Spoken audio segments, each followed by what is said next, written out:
Hello guys, share ko lang tong pag-rides namin ng jowa, asawa ko no.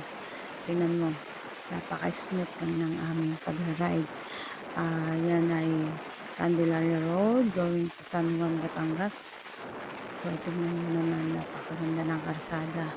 Share ko lang yan kasi dito minsan marami mga karsada na mga ang pangit ng daan, mga lubak-lubak, pero ito napaka-smooth. Dire-diretso lang siya, napaka-tuwid ng daan, ang ganda mag-rides. Kahit kung ganyan ba naman ang mga pupuntahan mo ngayon sa mga lugar na yan, di ba?